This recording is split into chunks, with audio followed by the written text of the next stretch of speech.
This is The Joe Gaither Show on BamaCentral.com.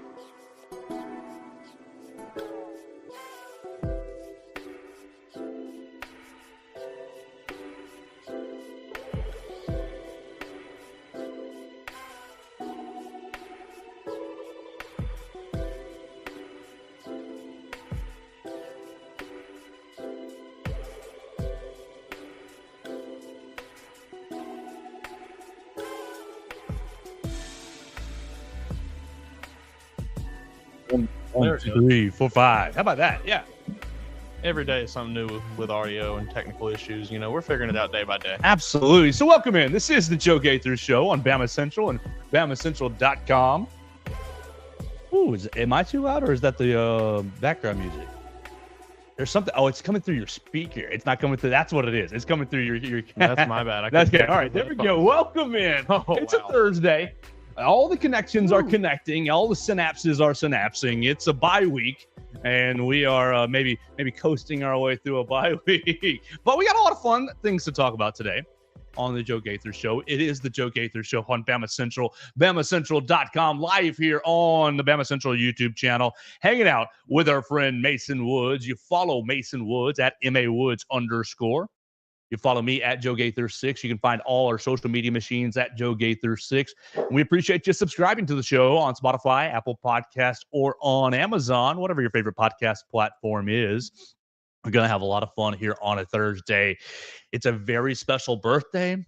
And so this might be a little bit of a personal episode. It's Halloween. We want to talk about maybe your favorite Halloween costume. What favorite Halloween? I think I wore the same Halloween costume for about 4 years in a row. I might have called it something a little differently a couple different times. Never really was a Halloween guy past maybe 11, 12, 13. Maybe 6th, 7th grade, I think probably was my last Halloween. And look, I don't know when your last Halloween is. If you want to go celebrate the holiday tonight, collect a bunch of candy, rot your teeth, go enjoy yourself safely. Go enjoy yourself safely. But chime in. Let us know what your favorite Halloween costume was, either as a kid or what you're going to be dressing up as tonight. You know, I should have just dressed up today since we're on camera. Yeah, we should have done that. And big fail. Mason, how we doing, man? You having a good day so far? I'm doing good. Yeah, I'm having a good morning. Happy to talk about this this very special birthday that you teased just a minute ago. It's I think most people listening probably can already tell who we're going to be talking about, but I'm very excited to get into it. Yeah, so we're going to talk today about Nick Saban and his birthday, what he means to me, what he means to the Alabama fan base, why I have such a particular affinity for him. It's not because of the wins. It's not because of the championships. I really could care less about that. There's just so much to learn from Nick Saban. So we will talk about Coach Saban, his birthday. We'll celebrate that. And then we will also talk about a controversy in college football. We like controversy, and the controversy, it may be affecting the SEC. Oh, man, we upgraded our technology in college football this year, but maybe we didn't know what we were doing. 1 step forward, 2 steps back, maybe. So we'll talk about helmet communications and problems with the helmet communicators. And then when we finish today, we will ask the question, can Jalen Milroe in the last month of the year get himself back into Heisman Trophy contention? Can he get himself to New York? I think it'll be probably a really long shot for him to win the bronze bust. Yeah. But to get to New York, he could be a top 4, a top 5 finalist with a strong month. Now, it's going to need a strong month, and it starts next week in Baton Rouge. But you can be thinking about that. You can comment. Do you think that Jalen Milroe, what will he have to do to get himself into the Heisman Trophy finalist contention, get to New York to watch Ashton Genty or Travis Hunter or Cam Ward win the actual award? But before we do that, we want to tell you about our friends Derek Daniel and State Farm. We are live here in the State Farm studio, right off of McFarland Boulevard. We already see Red, Reese, and Victoria. Their cars are in the parking lot. They'd love to talk to you today about all your home, life, and auto insurance. You can call 205-758-3391. Make sure that you tell them that the Joe Gaither Show sent you. We really, really appreciate them putting us on each and every day in the Derek Daniel State Farm Studios. That's, again, 205-758-3391. Call and see how much Derek can save you today. So, Mason, what do you do? What do you get a guy that has everything? What do you get a guy that has unlimited resources for his birthday? I want to ask you. Sure. We talked about this a few weeks ago. Do you think that the Alabama football account posts a happy birthday for Nick Saban after not posting one for Kalen DeBoer a few weeks ago? Yes. I think they do too. Yes, I think that Coach Saban, I mean, it's his 73rd birthday today. Happy birthday. It's your 73rd How does that birthday. make you feel if you're Kalen DeBoer? Does he even notice? Well, I don't know that he notices, but I wonder if Coach DeBoer might have said, "Hey guys, no birthday post today. I don't really care. Like it's fine." He doesn't. Coach DeBoer doesn't seem like a guy who's looking forward and like making a lot of plans for his birthday. I really have never been, but this year I did, and it was nice. It was fun to like say, "I'm doing this for my birthday." Yeah. But Coach DeBoer doesn't seem like the type that's like, "Hey, birthday's on a Wednesday. Got to eat this steak. Got to have this cake. Got to see these people." I think he probably just treated it like a work day, especially considering what was going on in the facility at the time. I don't know that he's going to care, but people are going to make a big deal of it. Oh yeah, and hey, we can make a big deal out of it. It goes back to my friends who always say that Nick Saban's around too much still. I don't think that's true for a second. He's hovering over the program, the presence, hands in the pot, doing everything, still pulling the strings, still controlling, calling the recruits, organizing the game plan. Do you think that you think there's been any recruits, since Saban has retired and they have, taken out to talking to Coach DeBoer, talking to Womack and Sheridan? Yes. And they've requested, hey, you think you could call Coach Saban and just let me talk to him? Yeah, I think it's happened. You think they've done it? No. I think they'd be like, well, Coach. Oh, Coach's a busy man. Yeah. He got TV, Yeah, but I'm sure that somebody's asked. I guarantee it. But you got to think a lot of these 25s, they're coming up. They were recruited by Coach Saban as juniors. Yeah. And so, I think they at least knew him a little. But yeah, you can't just put him on a call. Hey, Coach, you in the middle? He's on the golf course with Justin Coach, Thomas. We're live here with Coach, I know you're on the game day set. You're on Pat McAfee's show. You got time to talk to Billy Bob Five Star? He wants to ask you why he should come to Alabama. Coach Saban would be like, dude, you need to tell him why to come to Alabama. Like this is your job now. Yeah. This is why I got out of this. Shoot. I guarantee it has to have come up at least once. So Coach Saban's 73rd birthday. We've been experiencing Coach Saban for 18 years now here in Tuscaloosa, 17 years as a coach, and now this next year as kind of a surrogate father figure, grandpa figure. And Coach Saban has been massively influential. I mean, look, everybody obviously sees 6 national championships, reestablishing the standard, yada, yada. And yes, amazing. You rebuild Alabama football back to the place that it probably should be, its historical place. Mm-hmm. But it's not just about him being a football coach to me, because there are great football coaches.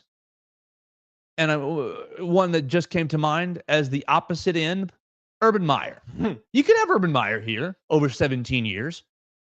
And I think Urban might have a little bit of of a bad rap, but I'm not a big fan of him. I think that he probably has some redeeming qualities. Everybody has a redeeming quality.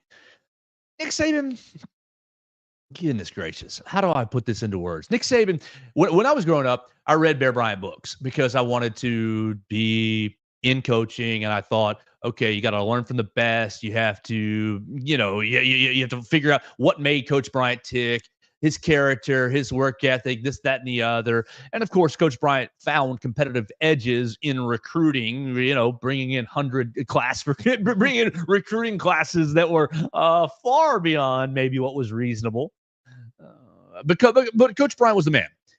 And then you move on, and I'm like in college, or I'm thinking about college, and you're a freshman. I'm at Alabama, and I'm working for Coach Saban.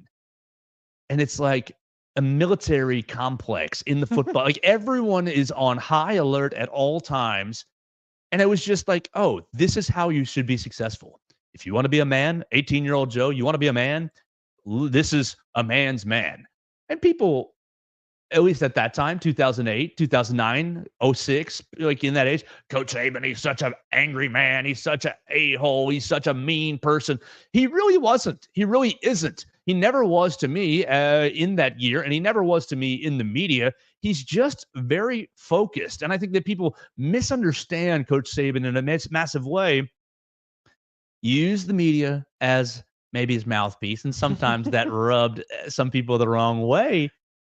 But I think there's just so many lessons to learn from Coach Saban. Work ethic, process-oriented. I mean, look, I struggle with it massively. I struggle with it massively. If the result doesn't go my way, I get down. I, poo-poo. If a result does go my way, woo-hoo-hoo-hoo, too high and too low. Coach Saban is so, I just feel like the lessons that he has for not only us in Tuscaloosa, but really for all of college football and for anyone who wants to pay attention to him in leadership are just endless. And so while it was only the 1 year that I worked for him and I covered Alabama for 4 of his last years, maybe. It was great. But man, it wasn't about the wins. It was about the daily lessons that I felt like he gave to me as just a peon, as a no one, and obviously to his players and subordinates and coaches. I just think that his legacy goes far, far beyond actually winning games and X's and O's and recruiting players. 1,000%. I think another thing too, it's hard to see it and feel his legacy unless you're in Tuscaloosa and in and around I've only been here for 5 years now, 6 years now, but the city has changed so drastically, even in just that time. And most of it is attributed because they have a very successful football program that has brought in exorbitant amounts of money for this city and exposure and just eyes from all around the world to the city of Tuscaloosa.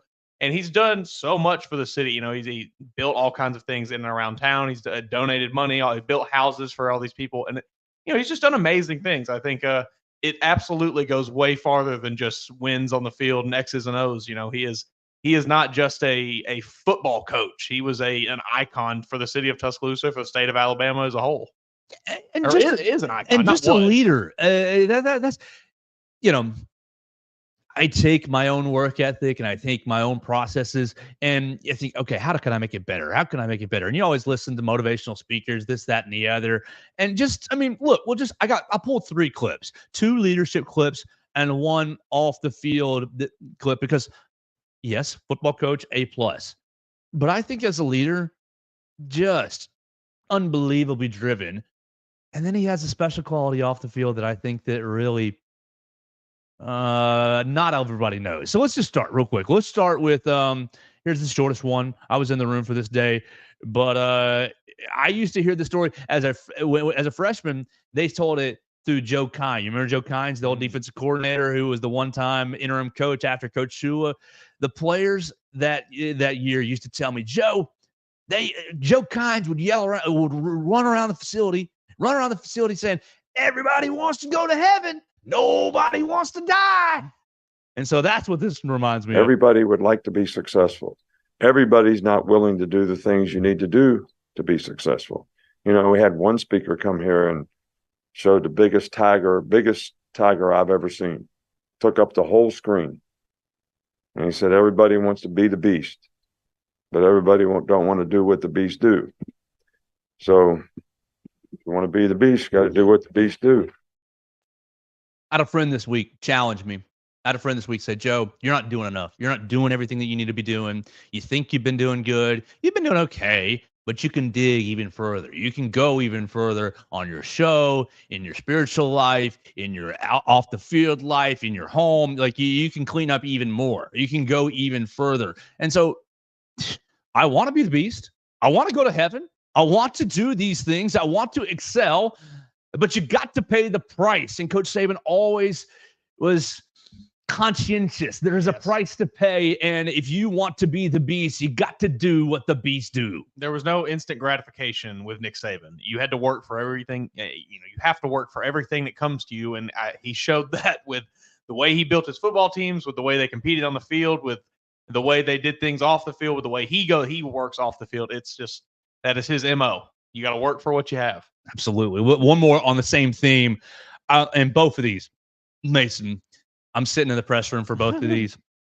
And the hair, like that. And you can make fun of me. Absolutely make fun of me at Joe Gaither 6. But the hair on your arms just stands up when he walks in and says, "Y'all ready for a lecture?" It's like, yes, coach, lay it on me. Every week, his press conferences were appointment television. Yeah, give me the wisdom. Help me get 1% better in these 5 minutes right here. Just so appreciative.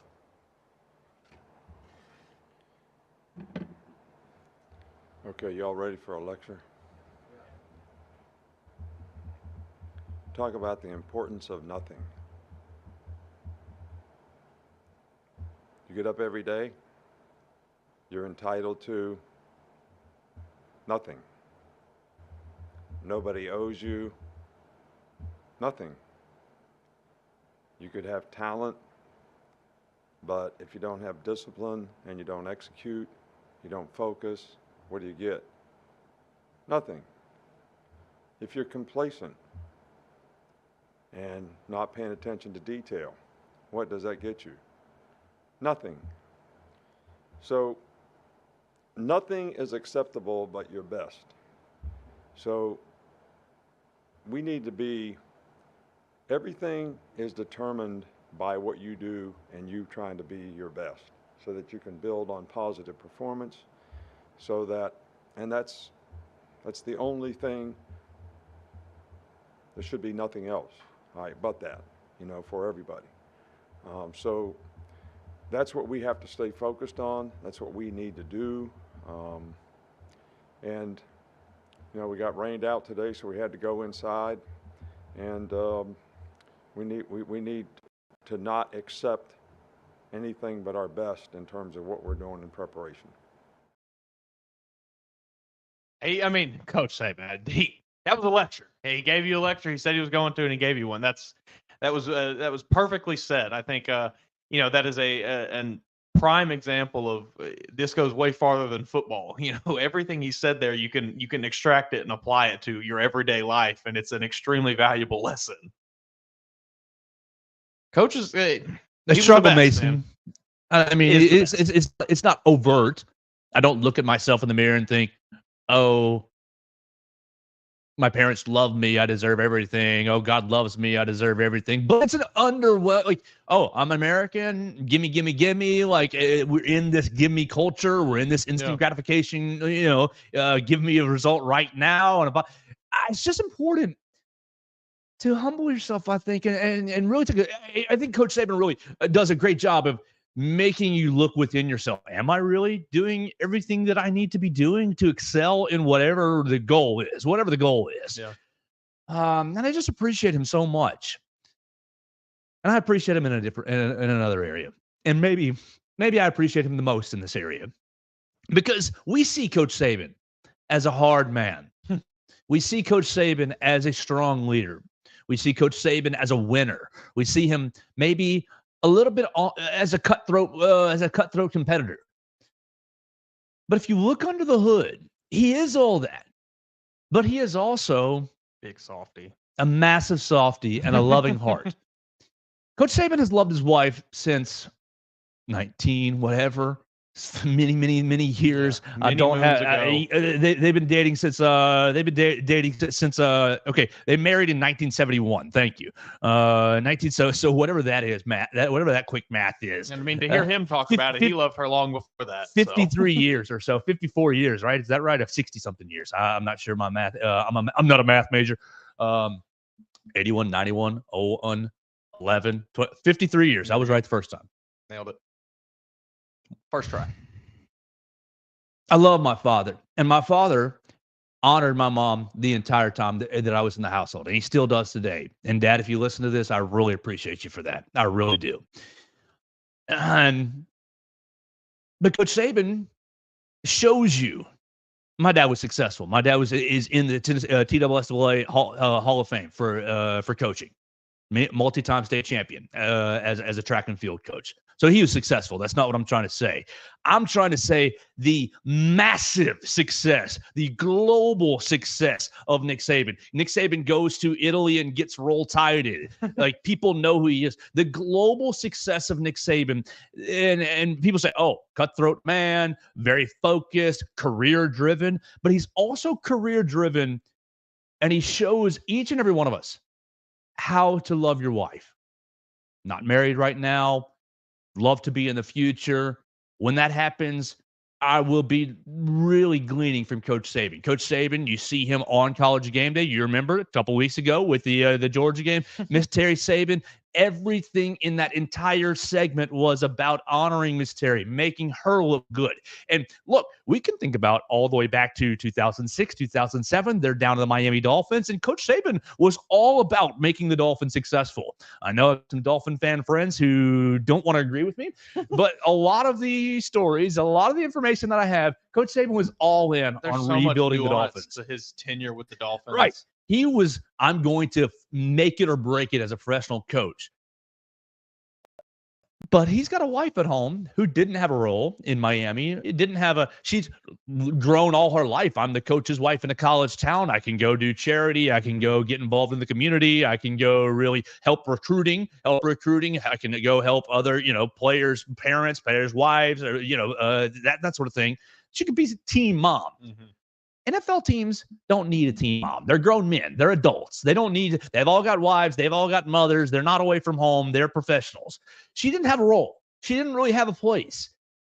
Mal Moore goes down to Miami, begs Coach Saban. I'm sorry. I know it's unbecoming, but we just got to be honest with ourselves. Mal Moore begged Coach Saban. Begged and begged. And how did he really get Coach Saban? Well, one, the Dolphins didn't sign off on Drew Brees, and that was a massive thing. But secondly, got into the year of Miss Terry Saban. You can have a role. You can rebuild. We can help you. You would be very important to Tuscaloosa. And she says, Coach Saban, we are a college family. We're a college family. We need to go back to college. This isn't really working out here. We can go make an impact in Tuscaloosa. Miss Terry is a saint. Miss Terry is an absolute saint. And to see Coach Saban at such a high level recognize that his wife is so important. I mean, look, throughout the entire college coaching days, he's going to work at 6 a.m. He's getting home at 8 to 10 to 9 to 11 p.m. So who's manning the house? Who's being the mother? Who's controlling? Miss Terry is the nucleus. And I just think that the way he honors her in every time her name gets brought up is so beautiful. Now, this is a funny story that we have. It's not necessarily as honoring, but it does show Miss Terry's character. And it shows it shows just a bit of the fun side of Nick Saban. Absolutely. The soft-heartedness, able to not take himself too seriously kind of deal. I love this side of him. This is Coach Saban talking about he tried to make Miss Terry feel like he was the catch, and Miss Terry quickly put him in the place. They had a homecoming day for Nick Saban, and all the guys I went to high school with and all the people, the family, came to it. It was a big deal, and it was wonderful. It really was. But when I was a kid growing up, my dad owned a service station, and we lived in the country. And my wife, I tried to date from the time I was in the 7th grade, she would never, ever date me. Never, ever go out with me. She had this guy named Mickey Schaefer that she was always boyfriend with. She was from the city. She went to East Fairmont. She was the queen bee, the drum majorette, and all that stuff. And, I just could not get a date. And here I am, the country bumpkin out here, pumping gas every day. And in those days, it's full service now.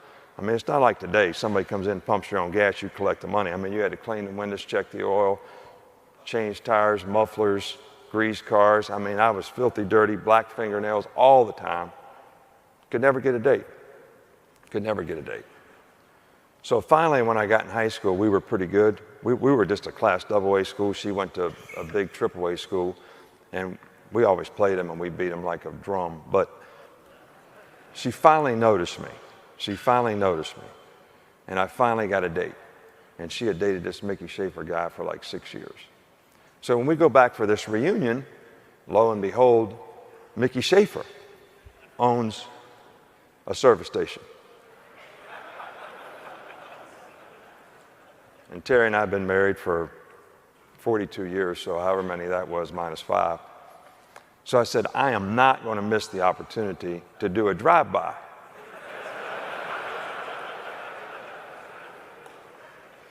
Just to make sure she kind of knows how she picked. So we drive by Mickey Schaefer service station, and I said, see there, honey? There's your boy, Mickey Schaefer. I said, if you'd have married him, that's where you'd be now. She said, bullshit, if I'd have married him, he'd be the head coach at Alabama now. So,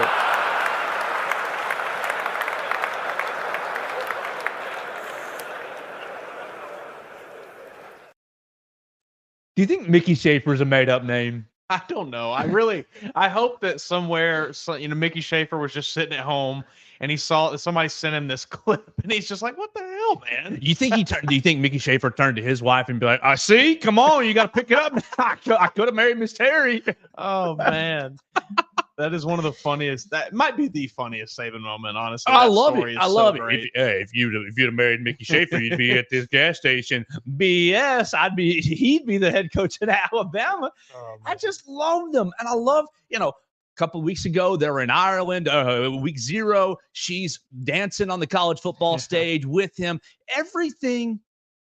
It's Coach Saban. It's about, look, people get the misconception. When I first got into media, they said, Joe, Coach Saban, isn't he so mean to you? I said, no, he's not mean. He's just dry. Intense. He's just intense. He's just dry. He's got a very dry sense of humor. And I grew up in a household with a dry sense of humor. So I love that. It's just like, if you're not on your P's and Q's, he's going to bust your nuts a little bit. Yeah. And that's just part of it. You remember like ogre, he's layers. He's like, you remember our buddy Austin from BamaCentral. He's moved on. He's working for Clemson 24/7. Austin Hannon, I love you, brother. But Austin Hannon asks him last year, do you think this game is going to make Jalen Miller's confidence go? Something like that. Do you think he's going to continue on the rest of the game? And Coach Saban, but like, hypothetical question, Austin. I love you, buddy, but we know better.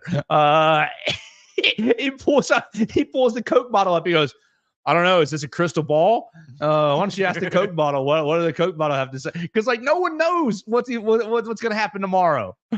I just think that he's such a misunderstood character. Yes. And to me, he exudes strength. He exudes leadership, and a little bit like humility with his wife. Now, I think that he's only humble with people that he really, really respects, and I think he deeply respects Miss Terry. It's just, I feel blessed to have been in certain circles to learn lessons from Coach Saban. So, Coach, happy birthday. I hope you enjoy it. I don't know what to get you. I hope you go out today, play some golf. Where's College Game Day this weekend? So hopefully there's a really pretty golf course in that area, and you can go shoot 67 and really feel good about yourself. And hope Miss Terry doesn't give you a big, long to-do list. That was a great thing about retirement. He goes into retirement and he says, oh, I'm finally learning how to do a to-do list. Miss Terry leaves me a to-do list every morning. I knock it out, and then I go play golf. And it just shows, look, even in retirement, Miss Terry's priorities, I want to honor my wife. Then I'll go play golf and mess around. And then I'll watch my film and I'll get ready for so we love you, Coach. All you unmarried men, all you men who are trying to do better in your life in any way, professionally, just put on some Coach Saban sound, learn from the master. I'm forever indebted for learning lessons from Coach Saban. We love you. Happy birthday. It's 4 Little Debbies today instead of 2. just enjoy it, Coach. Happy birthday. Yeah. I am, like you said, beyond thankful to have been in and around Tuscaloosa in the same time as Nick Saban. I think, I learned a lot from him, not only in the way he carried himself, but just the way he taught his football players to carry themselves and everything, and the way that he just impacted this city and the state as a whole. So if you want to leave us your favorite Coach Saban memory or anecdote, you can at Joe Gaither 6 on any of your social media machines. You can DM me or you can leave it in the comments. I'd love to look. If I haven't heard the Coach Saban anecdote, I probably want to hear it. So please, you can go ahead and leave it in my comment section or right there at BamaCentral on the BamaCentral YouTube channel because those stories just get me all fired up each and every day. Let's keep going on the show. We want to talk about a controversy But before we do talk about helmet communications, we need to tell you about our friends at Purple Turtle Roofing. They're the most reliable residential roof replacement company in Alabama and Mississippi. Purple Turtle Roofing, whether it's addressing leaks, storm damage, or general wear and tear, Purple Turtle Roofing is going to be there to deliver exceptional roof repair for your property. Purple Turtle Roofing is the leading expert in local residential roofing solutions, specializing in providing unparalleled service and quality craftsmanship for all your roof replacement needs. Call Dustin Foley and his team today at 877-PT-ROOF-5 for your free roof inspection. That's 877-787-6635 to schedule your appointment, and one of their qualified employees will come check out your roof for free. Make sure you're prepared for any and all of life's storms. You can visit them online today at roofturtle.com. We really, really appreciate Dustin Foley and his team. There was no rain in October. If we make it the rest of the day, no rain in October. And to me, that just means that the next storm is going to be nasty. So you might want to make sure that your roof is prepared. Call Dustin Foley today, 877-787-6635, Purple Turtle Roofing. And of course, we are live here in the Derek Daniels State Farm Studios. You can call Derek at 205-758-3391 for all your insurance needs. Call and see how much Derek can save you today. Mason, what did you dress up as a kid? What was maybe your favorite Halloween costume, or did you have a go-to Halloween costume as a child? Or this year was my best year. What was it? You were probably 5th grade and you had a banging costume. I remember, and this might be the earliest one that I can actually have a memory of. So I would say probably, if I had to guess, we're probably thinking around, for kindergarten, 1st grade kind of deal. And it was like a ninja with like some ice, like an ice sword. And I wore that thing like every day from Halloween to the next Halloween. And I remember my dad worked nights, and he would babysit me during the day while he slept. He just slept, Sure, during the day, and then he'd get him going to work. My mom would come home. And I remember every day I'd go in there. Hey, Dad, can you tie the back of my costume so I can? And I'd to wear it around the house and run him. And he'd get you don't come in here, wake me up again. And they tie it up. It just that was a good one. I had some pretty good ones. I was like a zombie football player one year. That was pretty sweet. That was probably around like 4th grade, man, I don't know. I loved Halloween. I was a big Halloween kid. Stab me, I still love Halloween. I've got 2 that stand out in my brain. I remember being a pirate. My mother, my mom doing the chalk makeup on my face, like a fake beard, and had the eye patch. And I think I was a pirate maybe 2 or 3 years for sure. But my most memorable costume, I might have done this for 3 or 4 or 5 years in a row. Basically, if you think the karate gi, right? I think one year I was a karate man. But then the next year, my parents got me a lightsaber, and I was Luke Skywalker. Hey, yeah. I think I was Luke Skywalker like 8 years in a row. Not that many, but like many years in a row, because it was just, white gi, plastic lightsaber. Works out. I'm Luke Skywalker. So that was my go. Those were my 2 go-tos as a kid. When I came to college, I put the Xbox 360 headset on, and I'm a football coach. I was Mike Shula because I couldn't. Look, freshman year, you don't want to be Nick Saban. I wanted to be a little funnier. I wanted to coach the fired coach, Shula. One year, my ex-wife did a really, really good job. Painting my face like the Joker, Heath Ledger Joker. That was probably 2013, 14 or so. But really not, as an adult, big on the dressing up. Yeah. I need it next year. If we're still doing this show next year, I will dress up on the show. Yeah. I'll dress up as something. I'll figure it out. I'll make, go completely bald and keep the goatee and say I'm Stone Cold or something. That'd be good. That'd be good. Let's transition into some controversy. This is very interesting. Yeah, you think? Because you step into the 21st century, college football this year. How long has the NFL been doing helmet communications? As the green dot. I can remember. It's been a minute. Yeah, I can't think of a time when it wasn't happening, and I don't, Yeah, I want to say somewhere around 2008. So I would check out because I wasn't really paying attention. But college football decides they're going to go to the helmet communications this year. You got a helmet communicator in Deontay Lawson's helmet. You got a helmet communicator in Jalen Milroe's helmet. Nick Sheridan can talk to Jalen Milroe until 15 seconds on the clock. What you got? 1994? What? The NFL allowed coaches to communicate directly with quarterbacks between plays in 1994. Then they had to like implement the defense sometime. That's what I'm trying in to find 2008. now, when the defense started. Oh, It man. looks like 2008 maybe started with the defense. Oh, what a guess, Joe. Fired up. Yeah, 94 was offense, 2008 defense. Whoa, what a long gap there where they were like, you know what? They hate defense. It's crazy. They hate and them. people like don't even acknowledge it. The NFL especially, but football as a whole, just screws defense. Every new rule that gets put in place is, to allow the offense to score more. Oh, we got to protect the quarterback more. Oh, we got to protect defenseless players more. Like, it's insane. Give the defense some love. Can I ask you on this note something that popped into my head this past week watching Alabama and Missouri? Mm-hmm. Did Justice Haynes target that boy?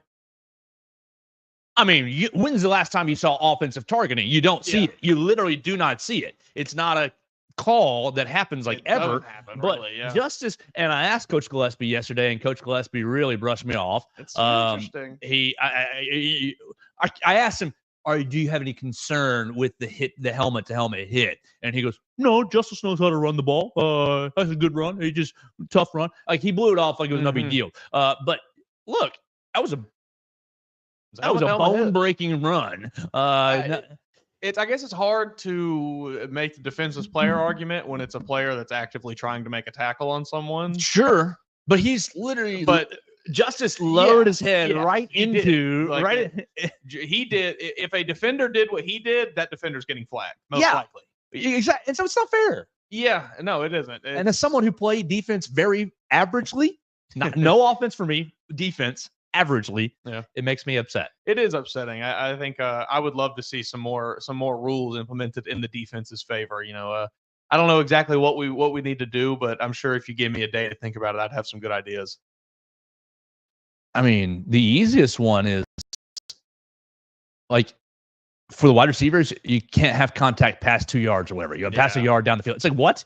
Like, at least give me like a 6 or 7 yards. The ability for just any quarterback, any offense on 3rd and 15, if they want to just lob up a pass up the sideline, underthrow their receiver by 4 or 5 yards. Oh, pass interference. Let's get a free first down. It happens every single week. That is the most frustrating play to me. And it's like the announcers know it's happening. The opposing coach knows it's happening. It's just ridiculous. That shouldn't even be allowed to happen. There should not be an opportunity, a loophole for that to happen in the game. But yeah, the way they have set it up with how difficult it is now to play defense is it allows for that. All right, this is from the Fort Worth Telegram. Something is off between the Big 12 and its football teams. A sign stealing 2.0 is the title of the article. Came out 2 days ago? Yesterday, updated yesterday at 7:20 was this last, and we want to acknowledge Mac Engel is the author here, reporter here. Thanks, Mac, for your work. Look, we implement helmet-to-helmet communications this year in college football. We say, we are a $1 billion entity, and all these programs can't afford it. And Alabama bought it for Western Kentucky or bought it for USA, bought it for Mercer. Alabama footed the bill for one of these small teams to be able to use helmet communicators. I think it was for Western Kentucky the first week of the year, so that it was an even playing field. So the money was never a factor. My immediate thought goes back to Connor Stallions last year. Then my thought past that goes to the Houston Astros and to the Boston Red Sox with the camera banging the trash can and iPhone, iWatches, signaling plays, signaling pitches, and obviously last year Connor Stallions stealing signs. Which boy, he's been really hamming it up lately. Wouldn't you? Yeah. I stole the signs. I got away with it. I got away with it, and our team won the national championship. I don't know how the high school team that he's coaching has been doing the last few weeks, but I saw his first couple weeks they were getting smoked. Yeah, no TV copy to steal the signs off of. It's a lot harder to steal the signs on the fly. Okay, but on this track, the Big 12 basically during the Texas A&M and Arkansas game played on September 28th. Yeah, is that? Yeah, perfect. Yeah, 2020. Yeah, Arkansas, Texas A&M wins 21-17. According to Big 12 and Big 12 officials, the conference was alerted. The game was played in AT&T Stadium, so that's kind of like Big 12 country. That's why that was the first. I was like, why isn't this SEC? Because this is two SEC teams. Neutral site. According to Big 12 and Big 12 officials, the conference was alerted of a potential problem and notified the equipment managers and director of football operations of its member universities. Not everyone received or read the memo. They've sent a memo out to all the Big 12 teams that maybe these helmet-to-helmet signals, these airwaves, are easily hacked. You can get look, tune into the frequency, buddy. If you got a walkie-talkie and other people are using walkie-talkies, and you're turned to the right frequency, you can listen to people's conversation. Like that is, I was doing that in the 4th grade. I mean, it sounds like if someone had wanted to, and someone maybe could have done that exact thing and picked up on some of these coach comms. In a recent meeting with athletic directors of Big 12 schools, many of them claimed that they had no knowledge of this development. Oh, Texas Tech officials. Yeah. Texas Tech officials were concerned enough about this potential easy access of sensitive information to ask the league to explore and if it found, it suggested that terms were using this data breach in sorts of gain advantage. Think of it as a potential marriage between the Houston Astros and the Michigan Wolverines. And it's also the access of this sort of live information also has value to gamblers, where wagers in real time on specific plays is possible in the growing world of micro betting. Look, I'm not a gambler, but if you're doing micro betting, that calls the number immediately. Yeah. Listen, if you're betting play to play, you got a problem, buddy. You need to call the number. On Wednesday, according to league sources, the Big 12, yesterday, the Big 12 planned to issue what amounts to an integrity report to Texas Tech and the rest of the league, that it had found nothing to suggest that any of the programs either accessed or used the potential information for a competitive advantage. The plan was to issue the report on Wednesday afternoon, yesterday. According to Big 12 sources, Texas Tech officials and football staffers are not thrilled about this. By Wednesday at 7 p.m., Texas Tech officials had not received the report. They were notified it was still coming. The concern about multiple Big 12 teams is whether teams had cheated, and they basically said, Big 12, this is ASA 9, ASA 10, ASA 12. The Big 12 told its member schools to change the frequency consistently throughout its games until software update was complete. Look, if you guys could just, change your things up, because we have a problem on our end, but you guys got to fix it. Every drive we're changing channels. Like, do you know how silly that is? Like, if I'm a hacker, if I am opposing team, I'm just operating my wheel. Like, not channel 1, not channel 2. They're on channel 3 right now. They're on channel 3. They're on channel 3. Let's go. Start writing them down.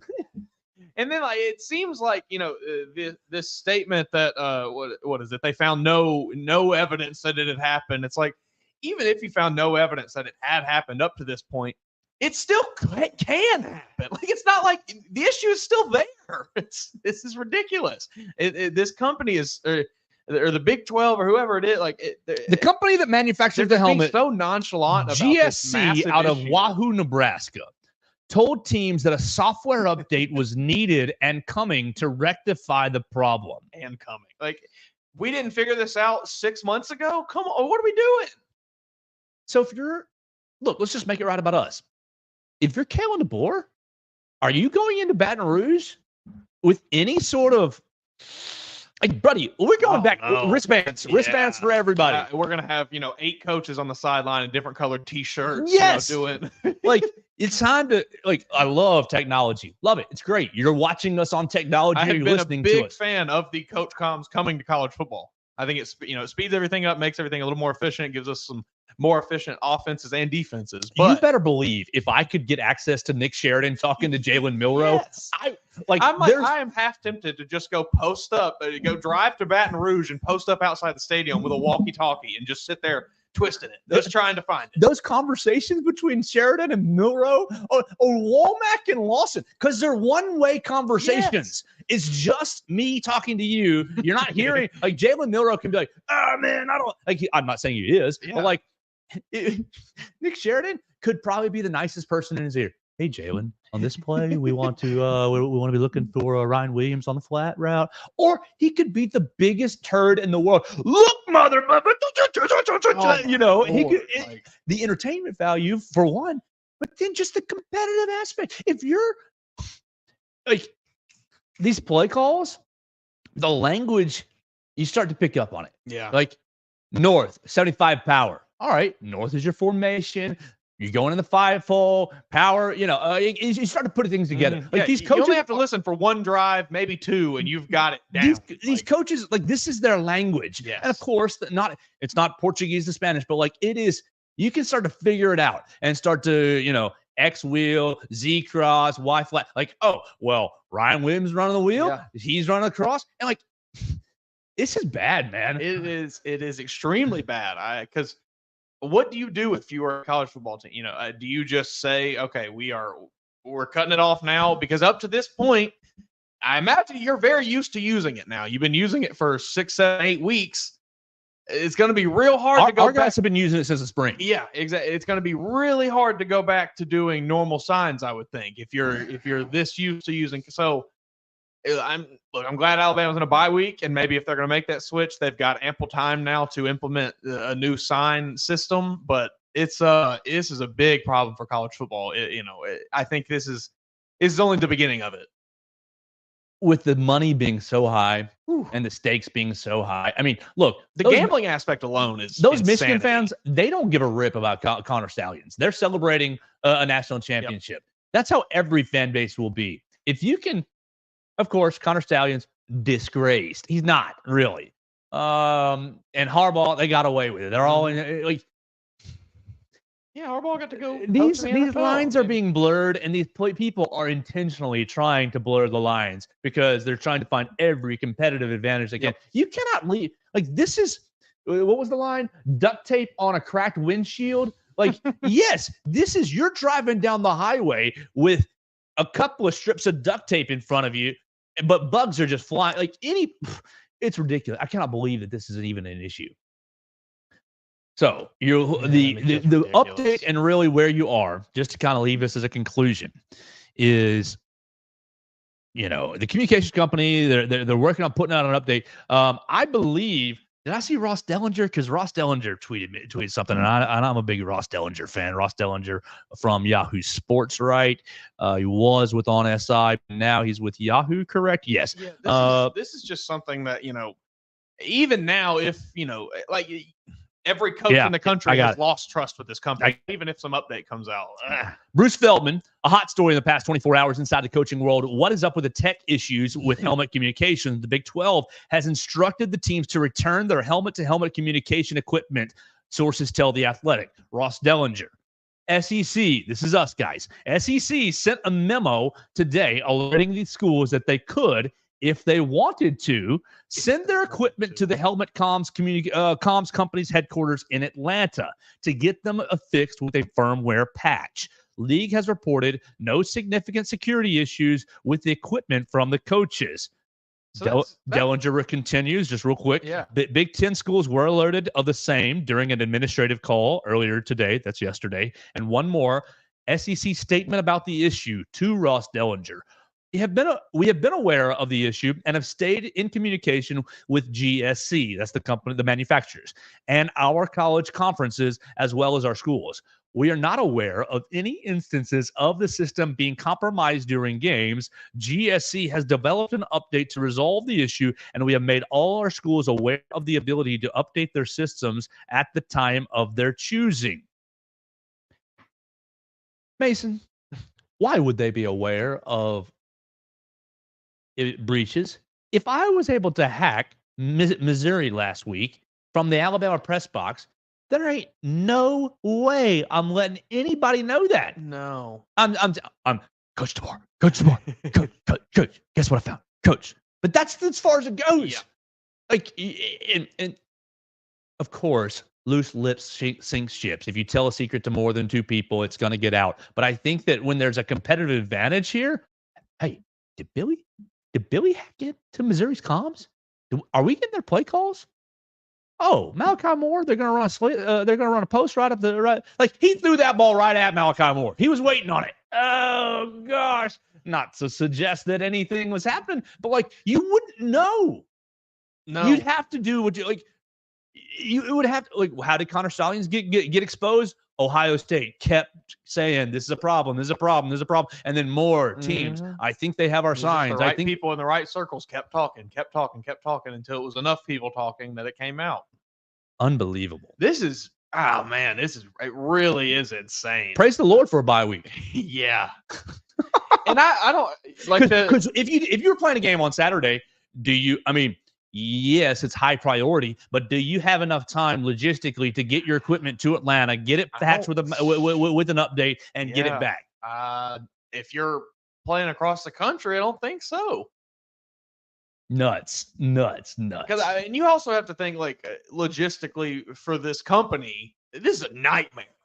Egg all over your face. Like, golly, they better pray that nothing comes out. Oh, I was listening to Coach Prime's calls all the whole game, because that will completely tank their company.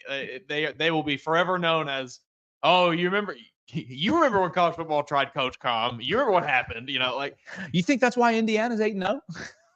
I don't know. Like, it's crazy. Pittsburgh, undefeated. It's been a bit of a weird year in college football. There's a lot of teams that. There's no way Vandy hacked Alabama system up there in Nashville. Was I mean, they're pretty smart. They're pretty smart people. It's crazy. This is it just opens such a massive can of worms. Terrible. I mean, if I'm a coach, I think at this point you have to commit to just not using it the rest of the season. No. Yes. If I'm Coach DeBoer, I say, sorry, guys. I know it's been fun. But break the wristbands back out. Yeah. Wristbands for everybody. Yeah. Ooh, all right. So we'll follow this story and see where it goes. Thank the Lord for a bye week. Alabama does have plenty of time to send their equipment to Atlanta to get it patched. I'm sure that's going to be highest priority for Ellis Ponder and the operations staff today, as this has all come out really yesterday. Just absolutely mind-blowing. Last topic for the day. And we want to thank Derek Daniel and State Farm for sponsoring the program. We're live in the Derek Daniel State Farm studios right off of Skyland Boulevard. You can call them at 205-758-3391 for all your home, life, and auto insurance needs. You got to make sure that you are properly insured on the road, especially here in Tuscaloosa, with all the construction and all the drivers from all over the country meeting in Tuscaloosa. You got many different driving styles. It makes for a little bit of chaotic situation. Make sure you're properly insured. 205-758-3391. Call Derek and see how much he can save you today. I woke up this morning, Mason, and I'm like, all right, we got a bye week topics. We got to figure some things out. And I think we've done pretty well so far. Let's close it with about a 5-minute spiel here, 5-minute topic. The Heisman Trophy race, when I woke up today, everybody is blasting. There's no favorite. There's no leader. All these guys stink. All these guys are average. Not to say that, but like you just reference it. It's been a weird year. There's not really been anybody. That dude is the best player in college. And I think that you might have an opinion. I think there are some valid opinions. But given that context, I think it's fair to say that the Heisman Trophy race is still pretty open. Yeah. I don't think we're locked in. I think there's a couple favorites, especially considering how we know the voting goes a lot of time. I think it's very wide open. I think there's a couple favorites, yeah. But I'm wondering, Jalen had a tough October. Jalen Milroe had a very tough October. September was amazing. September was unreal for Jalen Milroe. Set a lot of records, but pretty tough October. Let's just be honest about it. If Jalen Milroe has a strong November, if you go into Baton Rouge next week and you put up, here's 2 passing touchdowns, 2 rushing touchdowns, I've got 300 yards of all-purpose, and we've won the game, and we're still in the college football contention. And then, of course, you got games after that. If Jalen Milroe has a strong November, can he get himself to New York as a finalist? It's really tough because, you look at the games they have left on the schedule. You've got a hobbled Oklahoma team. You've got Auburn, Mercer, and LSU is your one chance to really wow people. That's going to be, that's going to be the one game. It's going to be the one primetime game, night game, Death Valley, I'm assuming. And I think unless he just absolutely murders, and we're talking like he needs 200 yards on the ground, like 3 touchdowns, 2 in the air, 200 yards. Like, he needs to absolutely, I don't think 300 all-purpose yards is enough. He needs to be pushing like 400 or 500 with five touchdowns or something. Like, he needs a performance like that, I think, to get back in the good graces of the Heisman voters. What if he absolutely eviscerates Auburn as well? Like, he gives a good game against LSU, goes to Oklahoma, has a decent game, and then just eviscerates the Tigers. It's tough. It's because I know they're not good, and so like people will say, I think that's gonna hurt him. Is this last stretch is not the toughest in Alabama's schedule? You know, I think it does not play into his favor that throughout maybe the hardest stretch of the schedule, he didn't play his best football. But he does have a chance to at least turn some heads against LSU. That's going to be a good win. Obviously, them losing to Texas A&M last week does not help.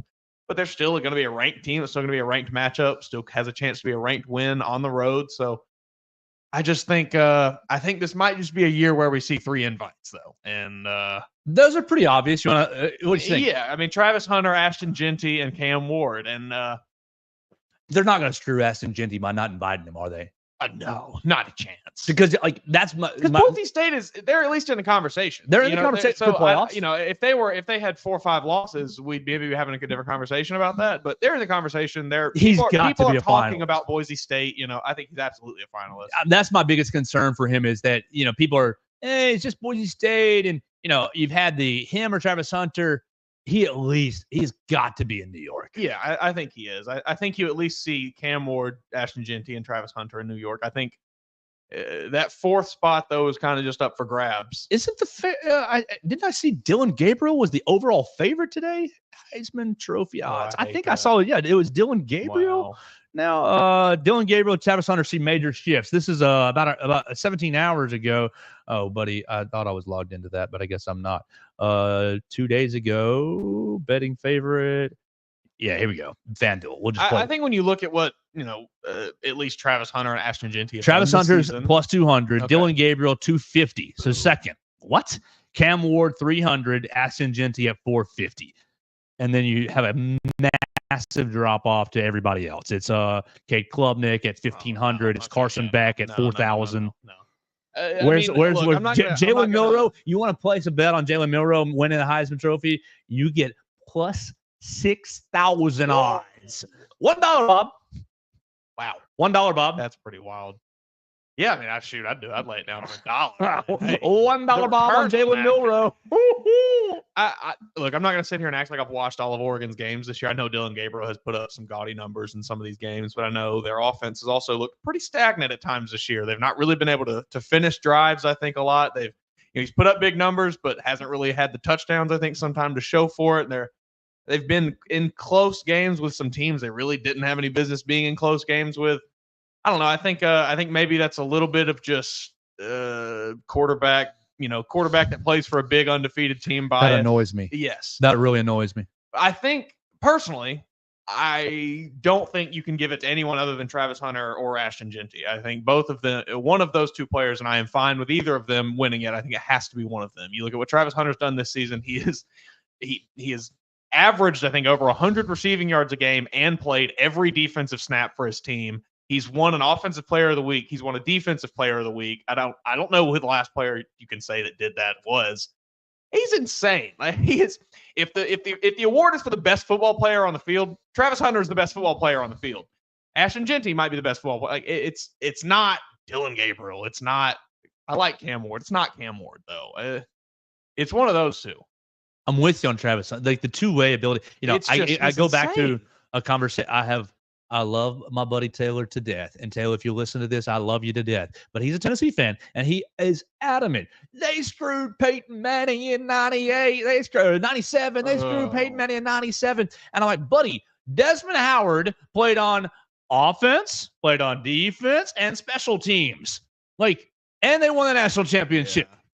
Like, yes, look, Peyton was great. Great player. Mm-hmm. Amazing player. He did not play defense and special teams. Like, but you got Desmond Howard, Heisman Trophy in the Heisman Trophy pose in the end zone on a punt return. You show me Peyton Manning returning a punt or covering anybody. And you mentioned that too. Like, Travis Hunter has played exponentially more offense than Desmond Howard did, than Charles Woodson did. Like, any of those two-way players, like go back and look at it. They didn't play a ton of two-way. Yeah. They played very Desmond was a limited little on offense. Yes. Desmond was more defense, wasn't he? Corner and a punt returner, and then just a little bit on offense. Like Travis Hunter is the leading receiver and the best cornerback on that team. He's the best player on both sides of the ball. It's insane. Man, if you're an NFL team, are you drafting him to play corner or wide receiver? I'm drafting him, and I'm saying, hey, buddy, what do you want to play?